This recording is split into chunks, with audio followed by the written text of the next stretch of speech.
தேசத்தின் குரல் செய்திகள். முதலில் தலைப்புச் செய்திகள். கட்டுநாயக்க விமான நிலையத்தில் வைத்து அதிரடியாக கைது செய்யப்பட்ட வெளிநாட்டவர். நடந்தது என்ன?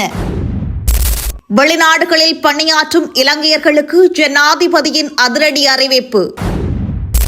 வீட்டிலிருந்து காணாமல் போயிருந்த மாணவிக்கு நேர்ந்த கதி. சோகத்தில் மூழ்கியது குடும்பம். இந்தியாவில் கைதான இரு இலங்கையர்களும் வத்தளை துப்பாக்கிச் சூட்டுடன் தொடர்பா? வீடியோ எடுக்க சென்ற நபருக்கு காத்திருந்த அதிர்ச்சி. நடந்தது என்ன? தமிழ் பேசும் அரசியல் கட்சிகள் ஜனாதிபதியை சந்திக்க கோரிக்கை. யாழ் பல்கலைக்கழகத்தின் முன்னாள் துணைவேந்தருக்கு எதிராக பேராசிரியர் தொடுத்த வழக்கு தள்ளுபடி. இனி விரிவான செய்திகள். தேசத்தின் குரல் யூடியூப் தளத்தை சப்ஸ்கிரைப் செய்து இணைந்திருங்கள். இலங்கையின் கட்டுநாயக்க விமான நிலையத்தில் வைத்து 79 வயதுடைய ஸ்பெயின் நாட்டு பிரஜை ஒருவர் இலங்கை சுங்கத்தின் போதைப்பொருள் ஒழிப்பு பிரிவினரால் அதிரடியாக கைது செய்யப்பட்டுள்ளார். விவசாய பொறியியலான குறித்த முதியவர் கடந்த 22ஆம் தேதி சியாரா லியோனில் இருந்து அடிஸ் அபாபா மற்றும் டோஹா வழியாக கட்டார் ஏர்வேஸ் விமானம் மூலம் இலங்கையை வந்தடைந்துள்ளார். அவர் வருகை தந்தபோது கைப்பையை சுங்க அதிகாரிகள் சோதனையிட்ட போதிலும் அதில் சந்தேகத்திற்கிடமான எந்த பொருளும் மீட்கப்படவில்லை. இருப்பினும் அவரது மற்ற பயணப்பை பெட்டி அதே விமானத்தில் வராத காரணத்தினால் வருகைக்கான நடைமுறைகளை முடித்துக் கொண்டு அவர் விமான நிலையத்தை விட்டு வெளியேற அனுமதிக்கப்பட்டார். இதன் பின்னர் இலங்கையை வந்தடைந்து அந்த தாமதமான பயணப்பையை பொறுப்பேற்பதற்காக சந்தேக நபர் நேற்று வெள்ளிக்கிழமை மாலை 6:30 மணியளவில் கட்டுநாயக்க விமான நிலையத்தின் வருகை முனையத்திற்கு வந்துள்ளார். குறித்த பயணப்பையை விடுவிப்பதற்கு முன்னர் சுங்க போதைப்பொருள் ஒழிப்பு பிரிவு அதிகாரிகள் அதனை எக்ஸ்ரே பரிசோதனைக்கு உட்படுத்திய போது சந்தேகத்துக்கிடமான பொருட்கள் மீட்கப்பட்டுள்ளன. இதனைத் தொடர்ந்து மேற்கொள்ளப்பட்ட முழுமையான பரிசோதனையில் பயணப்பையில் மறைத்து வைக்கப்பட்டிருந்த 4 கொக்கைன் பொதிகள் மீட்கப்பட்டுள்ளன. கைப்பற்றப்பட்ட கொக்கைன் போதைப்பொருள் 2.198 கிலோகிராம் எடையுடையது என்பதுடன் இதன் சந்தை பெறுமதியானது 109.9 மில்லியன் ரூபாய் என மதிப்பிடப்பட்டுள்ளது. இச்சம்பவம் தொடர்பில் இலங்கை சுங்கம் முதற்கட்ட விசாரணைகளை முன்னெடுத்துள்ளதுடன் கைதான சந்தேக நபரையும் போதைப் பொருளையும் மேலதிக சட்ட நடவடிக்கைகளுக்காக போலீஸ் போதைப்பொருள் ஒழிப்பு பிரிவிடம் ஒப்படைக்க நடவடிக்கை எடுக்கப்பட்டுள்ளது. வெளிநாடுகளில் பணியாற்றும் இலங்கையர்களுக்கு மகிழ்ச்சி செய்தி ஒன்று வெளியாகியுள்ளது.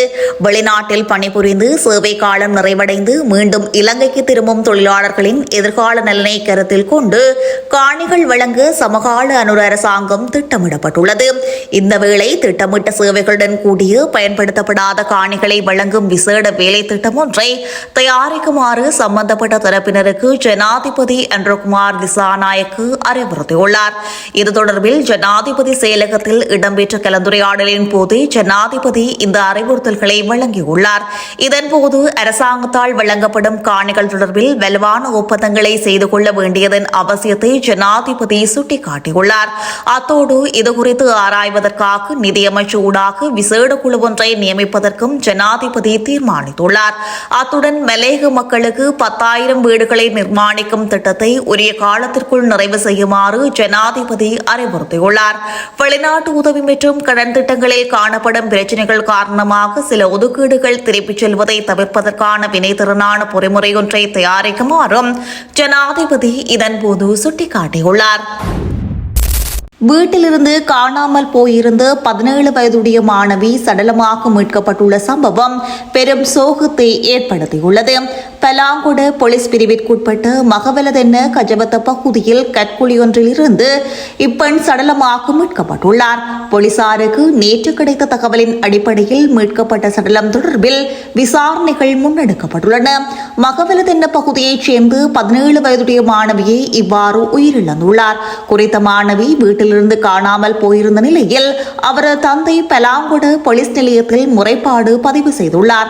இது தொடர்பில் விசாரணைகள் முன்னெடுக்கப்பட்டு வந்த நிலையிலேயே அவரது சடலம் கற்குழியொன்றிலிருந்து மீட்கப்பட்டுள்ளது. மரணத்திற்கான காரணம் இதுவரை கண்டறியப்படாத நிலையில் பலாங்குட போலீசார் மேலதிக விசாரணைகளை முன்னெடுத்து வருகின்றனர். அத்தோடு சடலம் மீதான பிரேத பரிசோதனை இன்று பலாங்குட வைத்தியசாலையில் இடம்பெற்றுள்ளது. 6 தமிழ் பேசும் அரசியல் கட்சிகள் இம்மாத ஆரம்பத்தில் ஒன்றிணைந்து செயற்படுவதற்கான தமது தீர்மானத்தை அறிவித்திருந்த நிலையில் தமிழ் பேசும் மக்களை பாதிக்கும் விடயங்களில் இணைந்து செயற்படுவதற்கான தமது உறுதிப்பாட்டை மீண்டும் வலியுறுத்தியுள்ளனர். ஒவ்வொரு கட்சியும் தமது சுயாதீனத்தையும் அரசியல் நிலைப்பாடுகளையும் கொள்கைகளையும் தொடர்ந்து பேணிக் கொண்டே இணக்கப்பாடு காணப்படும் விடயங்களில் தமிழ் பேசும் மக்களின் நலனுக்காக ஆக்கப்பூர்வமான முறையில் இணைந்து செயற்படுவதற்கு இணக்கம் தெரிவித்துள்ளன. இதன் தொடர்ச்சியாக தமிழ் பேசும் மக்களை பாதிக்கும் தேசிய முக்கியத்துவம் வாய்ந்த பல்வேறு விடயங்கள் தொடர்பாக பேசுவதற்கு ஜனாதிபதியுடன் சந்திப்பொன்றை வழங்குமாறு கட்சிகளின் பிரதிகள் உத்தியோகபூர்வமாக கோரிக்கை விடுத்துள்ளனர். ஜனாதிபதியுடனான சந்திப்பை தொடர்ந்து எதிர்க்கட்சித் தலைவரையும் இலங்கையில் உள்ள ராஜதந்திர பிரதிகளையும் சந்தித்து இவ்விடயங்கள் தொடர்பாக கருத்துக்களை பரிமாறிக்கொண்டு ஜனநாயக ரீதியிலான ஆக்கப்பூர்வமான கலந்துரையாடல்கள் ஊடாக பரந்த இணக்கப்பாட்டை உருவாக்க முயற்சிகளை முன்னெடுக்கவும் அவர்கள் எதிர்பார்த்துள்ளனர். தமது கோரிக்கைக்கு ஜனாதிபதி சாதகமான பதிலை வழங்குவார் என அவர்கள் நம்பிக்கை வெளியிட்டுள்ளதுடன் இணக்கப்பாடு காணப்படும் விடயங்களில் தொடர்ந்து ஒன்றிணைந்து செயற்பட்டு நீதி, நிலையான சமாதானம் மற்றும் நீடித்த அரசியல் தீர்வை நோக்கி பயணிப்பதில் உறுதியாக இருப்பதாகவும் அவர்கள் குறிப்பிட்டுள்ளனர். இந்தியாவின் தனுஷ்கோடியில் கைதான 2 இலங்கையர்களும் வத்தளை துப்பாக்கிச் சூட்டுடன் சம்பந்தப்பட்டவர்கள் என இலங்கை அதிகாரிகள் சந்தேகம் வெளியிடுவதாக இந்திய ஊடகங்கள் தகவல் வெளியிட்டுள்ளன. சட்டவிரோதமான முறையில் படகொன்றின் மூலம் தனுஷ்கோடிக்கு சென்ற 2 இலங்கையர்களை இந்திய கடலோர போலீசார் நேற்று வெள்ளிக்கிழமை கைது செய்துள்ளனர். இவ்வாறு கைது செய்யப்பட்டவர்கள் 30 மற்றும் 31 வயதுடையவர் எனவும் வத்தளை மற்றும் கம்பகா பகுதிகளைச் சேர்ந்தவர்கள் எனவும் தெரிவிக்கப்படுகிறது. கடந்த வியாழக்கிழமை வத்தளை பகுதியில் நடைபெற்ற துப்பாக்கிச் சூட்டு சம்பவத்துடன் இவர்களுக்கு தொடர்பிருக்கலாம் என இலங்கை அதிகாரிகள் சந்தேகம் வெளியிடுவதாக இந்திய ஊடகங்கள் செய்தி வெளியிட்டுள்ளன. அத்தோடு இவர்கள் இருவருக்கும் எதிராக இலங்கையில் போதைப் பொருள் தொடர்பான 3 வழக்குகள் நிலுவையில் உள்ளதாகவும் தகவல்கள் தெரிவிக்கின்றன. இவர்களை தங்களிடம் ஒப்படைக்குமாறு இலங்கை அதிகாரிகள் கோரிக்கை விடுத்துள்ளதாகவும் சந்தேக நபர்கள் தற்போது திருச்சி மத்திய சிறை வளாகத்தில் உள்ள சிறப்பு முகாமிற்கு அழைத்துச் செல்லப்பட்டுள்ளதாகவும் இந்திய செய்திகள் தெரிவிக்கின்றன. 1 வாரத்திற்குள் அவர்களை மீண்டும் இலங்கைக்கு அனுப்ப எதிர்பார்க்கப்படுவதாகவும் மேலும் குறிப்பிடப்பட்டுள்ளது. நெல்வயல் பகுதியில் காட்டு யானை ஒன்றை வீடியோ எடுக்க சென்றிருந்த நபர் ஒருவர் அதே யானையால் தாக்கப்பட்டு உயிரிழந்த சம்பவம் முல்லைத்தீவு மாவட்டத்தின் புதுக்குடியிருப்பு போலீஸ் பிரிவிற்குட்பட்ட வசந்தபுரம் மன்னகண்டல் நெல்வயல் பகுதியில் இடம்பெற்றுள்ளது. குறித்த சம்பவமானது நேற்று வெள்ளிக்கிழமை மதியம் 12:30 மணியளவில் நடைபெற்றுள்ளது. இச்சம்பவம் தொடர்பில் மேலும் தெரிய வருகையில் நபர் ஒருவர் வசந்தபுரம் மன்னகண்டல் நெல்வயல் பகுதியில் காட்டு யானை ஒன்றை காணொலி எடுக்க சென்றுள்ளார். இதன்போது குறித்த காட்டு யானையின் தாக்குதலுக்கு இலக்காகி காயமடைந்துள்ளார். இவ்வாறு கையில் காயமடைந்த அவர் முதலில் புதுக்குடியிருப்பு ஆதார மருத்துவமனையில் அனுமதிக்கப்பட்டு சிகிச்சை பெற்றுள்ளார். இதன் பின்னர் மேலதிக சிகிச்சைக்காக முல்லைத்தீவு மாவட்ட மருத்துவமனைக்கு மாற்றப்பட்ட நிலையில் மாலை 4 மணியளவில் சிகிச்சை பலனின்றி பரிதாபமாக உயிரிழந்துள்ளார். உயிரிழந்தவர் கைவேலி புதுக்குடியிருப்பைச் சேர்ந்து பூபாலசிங்கம் கமலேஸ்வரன் என அடையாளம் காணப்பட்டுள்ளார். குறித்த நபருக்கு 49 வயது அடையாளம் காணப்பட்டுள்ளது. இந்த சம்பவம் தொடர்பான மேலதிக விசாரணைகளை புதுக்குடியிருப்பு போலீசார் முன்னெடுத்து வருகின்றனர். யாழ் பல்கலைக்கழகத்தின் முன்னாள் துணைவேந்தர் பேராசிரியர் ஸ்ரீ சற்குணராஜா மற்றும் முன்னாள் பேரவைக்கு எதிராக தாவரவியல் துறை பேராசிரியர் ஆர் கபிலன் செய்த முறைப்பாடு பல்கலைக்கழக சேவைகள் மேன்முறையீட்டு சபையினால் தள்ளுபடி செய்யப்பட்டுள்ளது. கடந்த 2022ஆம் ஆண்டு தாவரவியல் துறையின் தலைவராக தான் செயற்பட்ட வேளையில் பல்கலைக்கழகத்தில் அரச நிதி துஷ்பிரயோகம் நடைபெற்றது என பகிரங்கப்படுத்தியமை பல்கலைக்கழக விதிமுறைகளுக்கு அமைவாக தவறானது என காரணம் காட்டி அப்போதைய பேரவை தன்னை துறை தலைவர் பதவியில் இருந்து நீக்கியது.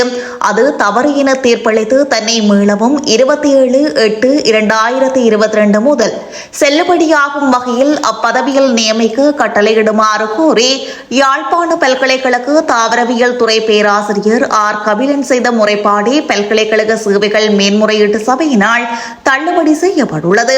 மேலும் இந்த வழக்கு மீதான கட்டளை கடந்த ஜூன் 30ஆம் தேதி பல்கலைக்கழக சேவைகள் மேன்முறையீட்டு சபையினால் பிறப்பிக்கப்பட்டுள்ளது.